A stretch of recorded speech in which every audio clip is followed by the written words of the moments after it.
ছড়াচ্ছে বিষধর ক্যান্সার। মুখরোচক ফুসকাতেই লুকিয়ে আছে ক্যান্সারের ছোবল। ছেলেদের তুলনায় মেয়েরা বেশি আক্রান্ত হচ্ছে এই মরণঘাতী ক্যান্সারে। ইতিমধ্যে এই ক্যান্সারে আক্রান্ত হয়েছে দেশের সিংহভাগ মানুষ। কিভাবে শরীরে ঢুকছে এই ভয়ঙ্কর ক্যান্সারের বিষ? গবেষণায় উঠে এলো চাঞ্চল্যকর তথ্য। এবার ক্যান্সারের কারণ হিসাবে উঠে এলো ফুসকা। মেয়েরা সব থেকে বেশি ফুসকা প্রেমী হয়ে থাকে। একটি দুইটি নয়, 20 থেকে 30টা করে একজন খাচ্ছে ফুসকা। প্রিয় দর্শক, আপনি কয়টি ফুসকা খেতে পারেন অবশ্যই কমেন্ট করে জানাবেন এবং জনসচেতনতার জন্য অবশ্যই ভিডিওটি শেয়ার করে দিবেন। হয়তো আপনার একটি শেয়ারে অনেক পরিবার বেঁচে যাবে। আজই বন্ধ করুন ফুসকা খাওয়া, নয়তো আপনার শরীরে বাসা বাঁধতে পারে প্রাণঘাতী ক্যান্সার। প্রতিদিন রাস্তায় দাঁড়িয়ে দুহাত ভরে ফুসকা খাচ্ছেন, তাও আবার টক ঝাল মিলিয়ে। ফুসকা এমন লোভনীয় খাবার যা দেখে বাঙালিরা মুখ ফিরিয়ে থাকতে পারে না। ফুসকা থেকে কিভাবে ক্যান্সার সৃষ্টি হয় তা নিয়ে এবার মুখ খুলেছে ক্যান্সার বিশেষজ্ঞরা। বিশেষজ্ঞদের মতে জিহ্বায় জল আনার মতো ফুসকায় রয়েছে এই মরণ ব্যাধি ক্যান্সারের জন্ম, লুকিয়ে আছে মৃত্যুর ঝুঁকি। কিছুদিন আগেই রাস্তায় বিক্রি হওয়া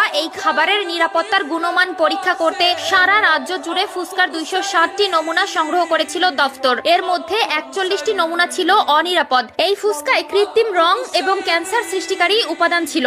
এগুলোতে উজ্জ্বল নীল, হলুদ এবং টার্টরাজিন মেশানো ছিল। আরো 18টি নমুনা কিছুটা নিম্নমানের ছিল, যা খাওয়ার জন্য অবশ্যই অনুপযুক্ত। ক্যান্সারকে উস্কে দিচ্ছে ফুসকা, খেলেই চেপে ধরবে মরণ রোগ। ভয়ানক তথ্য জানতে পেরেছে ভারতের food safety and standard authority. আজকাল বাজারে পাওয়া খাবারে প্রতিদিনই কোনো না কোনো সমস্যার সামনে আসছে, যার কারণে মানুষ অত্যন্ত উদ্বিগ্ন হয়ে পড়ছে। কি খাবেন কি খাবেন না বুঝে ওঠা দায়। এমনই আবহে এমন একটি নতুন চমকপ্রদ তথ্য সামনে এসেছে, যা ভারতবাসীর সবচেয়ে প্রিয় খাবারের একটি অংশ।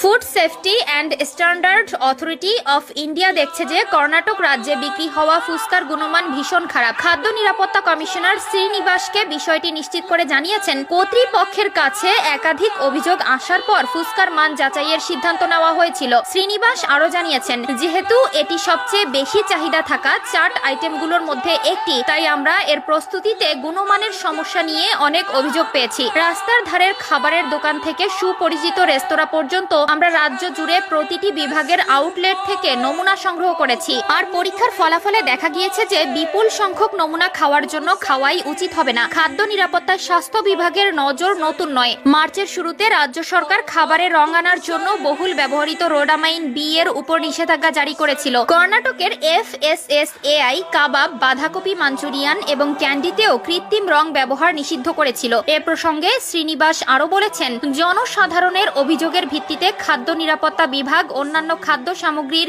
গুণমান পরীক্ষা করার পরিকল্পনা করছে। এই ফুসকায় কৃত্রিম রং এবং ক্যান্সার সৃষ্টিকারী উপাদান ছিল। এগুলোতে উজ্জ্বল নীল, হলুদ এবং টার্টরাজিন মেশানো ছিল। আরো 18টি নমুনা কিছুটা নিম্নমানের ছিল, যা খাওয়ার জন্য অবশ্যই অনুপযুক্ত।